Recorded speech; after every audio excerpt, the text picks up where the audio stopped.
Last time, CFTR taught us whether a channel can be drugged is hidden in its current. Today's channel is a brake the brain builds for itself, and when that brake fails, the whole brain tips into the storm of epilepsy. It's called Kv7. First, what it does. A neuron, once excited, wants to fire again and again, but something has to say stop. Kv7 is that brake. Encoded by the genes KCNQ2 and KCNQ3, it sits in the membrane and releases a slow, sustained potassium current that quietly drags the membrane voltage down whenever a neuron fires repeatedly, damping the runaway train of spikes. This current has an old name, the M current. It doesn't make you excited. It keeps you from getting too excited. What if the brake gets too loose? KCNQ2 carries a class of loss-of-function mutations that leave Kv7 barely opening. Letting too little potassium out the brake is all but gone. The result is neonatal epilepsy. Days after birth, the brain is set off again and again by firing it can't stop, and in severe cases it leaves lifelong developmental damage. These cases tell us plainly, lose the Kv7 brake and the brain runs wild. So where should the drug go?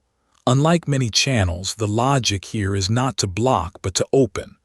Open Kv7 wider, press the brake harder, and neurons are far less likely to fire out of control. The direction is right. The hard part is making it clean. The drug story is a roller coaster. The first Kv7 opener was retigabine, also called ezogabine, approved for epilepsy in 2011, and it worked. But it had a strange side effect.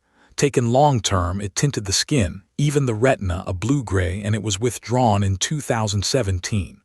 Lesson learned. Its successor is azetukalner, also known as XEN1101, a more selective, cleaner next-generation Kv7 opener advancing in late-stage epilepsy trials and even being tested in depression. Old target, new molecule, alive again. Why is Kv7 hot again? Because it's a mechanistically clear, human-validated anti-seizure brake, and not just for seizures. Pain, depression, and tinnitus are all being explored.